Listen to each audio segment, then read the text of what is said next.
ये हार है बहुजन समाज की, ये हार है उन किसानों की जो संघर्ष करते करते साल भर मर गए कितने सारे। ये हार है उन कोरोना के सताए हुए मजदूरों की जो हज़ारों किलोमीटर पैदल चल के गए, जिनके परिवार के लोग बिछड़ गए। ये हार है उन महापुरुषों के संघर्ष की जो कि हज़ारों सालों से चला आ रहा था।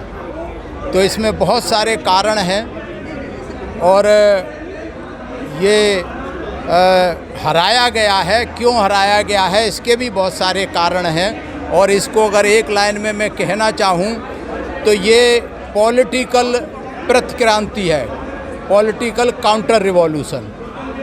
जो बाबा साहब ने पॉलिटिकल रिवॉल्यूशन की थी, साहब कांसीराम ने जो पॉलिटिकल रिवॉल्यूशन की थी, उसकी ये काउंटर पॉलिटिकल रिवॉल्यूशन है जिसमें सारे विरोधी मिलकर के सफल हुए हैं। सारे विरोधी और झूठ फरेब का, मक्कारी का सहारा लेकर के, लालच का सहारा दे करके, डर का सहारा दे करके बहुत सारे अनगिनत कारण हैं कि जो ये व्यवस्था की लड़ाई है, जो साहब कांसीराम कहा करते थे कि ये हमारी लड़ाई कोई बहुजन समाज पार्टी और बीजेपी की नहीं है, हमारी लड़ाई अम्बेडकरवाद और गांधीवाद की लड़ाई है। तो इस लड़ाई में अम्बेडकरवाद हार गया है और गांधीवाद जीत गया है। ये आप जितनी पार्टियां देख रहे हैं इस देश में, केवल बहुजन समाज पार्टी एक अम्बेडकरवादी विचारधारा की पार्टी है। बाकी जितनी पार्टियां हैं इस देश में सभी गांधीवादी विचारधारा की हैं, चाहे कांग्रेस है, चाहे बीजेपी है, चाहे समाजवादी, सारी की सारी।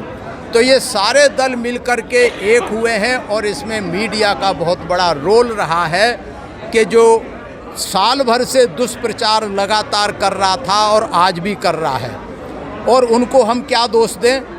मुझे लगता है सबसे बड़ा दोष है हमारे बहुत सारे बहुजन, जो तथाकथित बहुजन दलित चिंतक हैं, दलित मीडिया हैं, दलित पत्रकार हैं, दलित लेखक हैं, दलित बुद्धिजीवी हैं। इनका बहुत बड़ा रोल रहा है कि जो पिछले साल भर से 2 साल से लगातार दुष्प्रचार करने में लगे हुए थे। तो ऐसे तथाकथित बुद्धिजीवी जो बहुजन समाज के हैं, जिनको बाबा साहेब डॉक्टर अम्बेडकर ने और कांसीराम साहब ने चमचा, दलाल और गद्दारों की उपाधि दी थी, उनका बहुत बड़ा रोल रहा है। और हारने के बाद भी ये चुप नहीं बैठे हैं। कमाल की बात यह है कि अब तो बहुजन समाज पार्टी हार गई, बिल्कुल जीरो पे पहुंच गई, अब भी इनकी तसल्ली नहीं है और अभी से उन्होंने 2024 की तैयारी कर दी है। जितने हमारे आप देखेंगे जो YouTube चैनल हैं बहुत सारे पहले कर रहे थे, लेकिन उनको जब लगा कि बहुजन समाज पार्टी की ताकत बन रही है, सत्ता में आने वाली है, तो बीएसपी की जय बोलने लगे थे।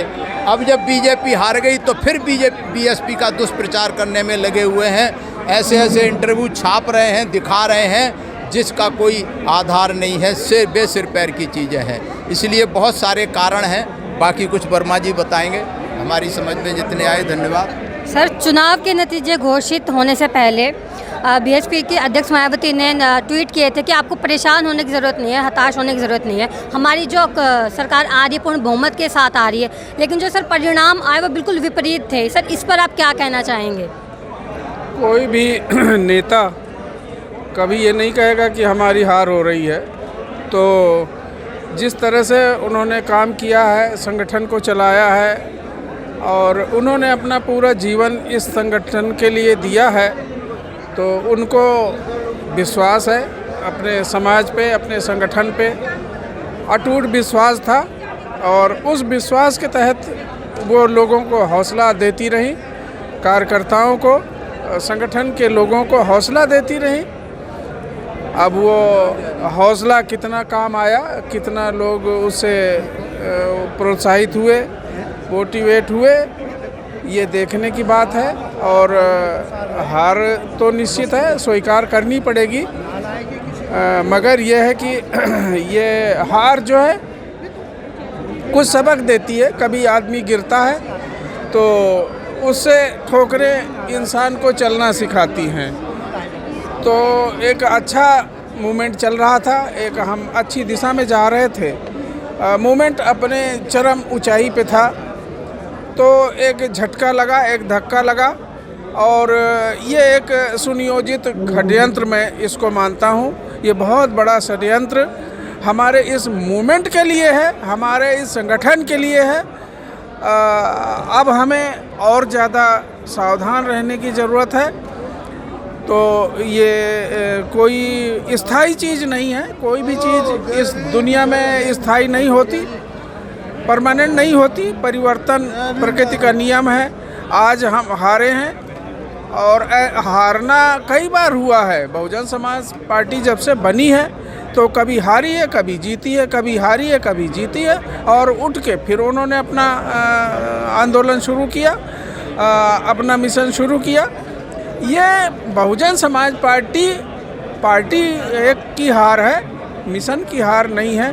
इस धरती पर, मैं भारत ही नहीं, इस धरती पर जब तक अम्बेडकरवाद है, इस मिशन को कोई मिटा नहीं सकता, कोई हरा नहीं सकता, कोई गिरा नहीं सकता। अब ये मिशन बहुत आगे बढ़ चुका है। ये अम्बेडकरवाद ब्लड में समाने लगा है। जब खून में समा जाएगा तो इसे खून से कोई निकाल नहीं सकता है। तो ये मिशन, ये बाबा साहब का जो विचारधारा है, ये विचारधारा की लड़ाई है। और अभी तक केवल लड़ाई थी, मैं इसे समझता हूँ अब इसे वार समझना है। एक वैचारिक क्रांति नहीं, वैचारिक युद्ध, इंटेलेक्चुअल वार, मैं इसे इंटेलेक्चुअल वार कहूँगा। अब हम सबको एक युद्ध की तरह इस विचारधारा के तहत इन लोगों से, इन मनुवादी लोगों से, इन जातिवादी लोगों से, इन विषमतावादी लोगों से हमें लड़ना पड़ेगा, युद्ध की तरह लड़ना पड़ेगा। और जब युद्ध होता है तो कुछ भी गंवाना पड़ सकता है, हमारी जान जा सकती है, हमारी पीढ़ियां बर्बाद हो सकती है। हार तो कुछ भी नहीं है। अगर कुछ पाना है तो बहुत कुछ खोना पड़ेगा। ये हार हमने खोई है, ये एक हमने सबक, हमें ठोकर लगी है, लेकिन हम निश्चित है कि इससे उभर कर आएंगे।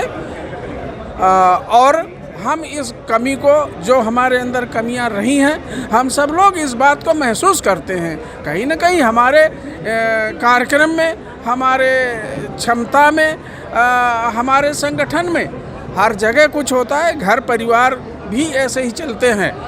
तो जहाँ कमी कुछ ज़्यादा नज़र आती है, उसके बाद फिर लोग सचेत हो जाते हैं, चाहे हमारा नेतृत्व हो, चाहे हमारे घर के लोग हों।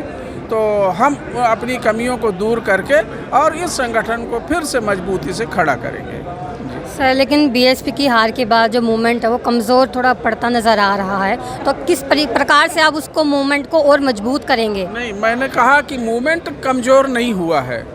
मूवमेंट बहुत, आज मानवर काशीराम साहब का जन्मदिन है। मैं पहले भी आता रहा हूँ यहाँ, लेकिन इतने लोग नहीं आते थे, कुछ ही लोग आते थे। लेकिन इस बार बहुत ज़्यादा लोग आए हैं, बसें भर भर के आई हैं। आप उनको दिखाइएगा बसों को, झंडा लेके, और बड़ा उत्साह है लोगों में।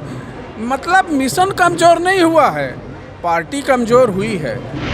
अगर आपने अभी तक हमारा चैनल सब्सक्राइब नहीं किया है तो सब्सक्राइब करें और घंटी का बटन बिल्कुल भी दबाना ना भूलें, ताकि सभी लेटेस्ट खबरें पहुंच सकें आप पे सबसे